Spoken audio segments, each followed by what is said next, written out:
Hi, I'm Caitlin Godoy, and I'm here with Jill Hayward at the Celebration of the Arts. We're going to be talking about what she has on display here today. So Jill, when did you first realize that you were an artist? Oh, I think my parents probably realized I was an artist long before I realized I was, because I always painted, I always drew. And I think I was about 6 years old and went to my first art camp, and summers were full of that kind of thing. And then when I became a teen, I attended a summer art school at the Vancouver Art Gallery, and it just carried on. And then I became a commercial artist, and amongst all of the other things that I do, I've always into something. If it's painting, drawing, fabric art, whatever. I'm just crafty, creative. It just runs out of me. So what can you tell us about what you have on display here today? What I have on display here today is mostly my photography. Photography is a love I've had for a long, long time. Always had a camera, then got into video work and did a lot of video of horses that were offered for sale and put music to it, and then took that and sent them to different buyers around the world, marketed to several different countries on the videos, which I just loved. And then I got busy with another life and went to digital photography instead. So I do weddings and I do wildlife photography.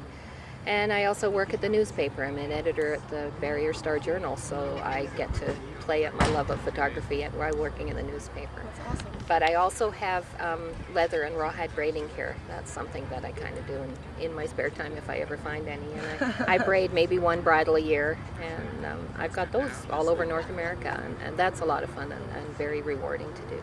Do you have any special projects that you're working on right now? Special projects I'm working on right now, not as far as the leather braiding. The photography, I'm trying to put together a good portfolio of wildlife art.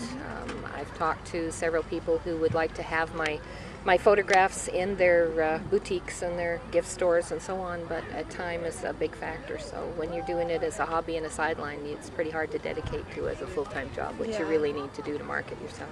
Speaking of time, where do you see yourself in 10 years?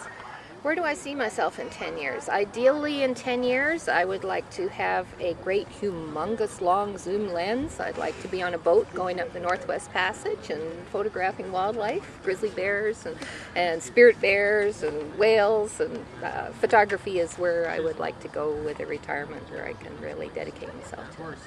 What other interests or hobbies do you have outside of photography? Oh, what other interests or hobbies do I have? That's a big question. How much time have you got? I do lots of things. We raise horses. We raise Arabian horses, so horses are a tremendous interest. I love to ride them, enjoy them, go for a pack trek up into the hills. We like to go ATVing, take a picnic and head out somewhere. And then we have dogs that are pets. We have Australian Shepherds, and I give dog obedience on the side, so I'm really involved in the animal world and all facets. Okay, that's awesome. Well, it's been a pleasure talking to you. Great. We should let you get back to your booth. Thank you.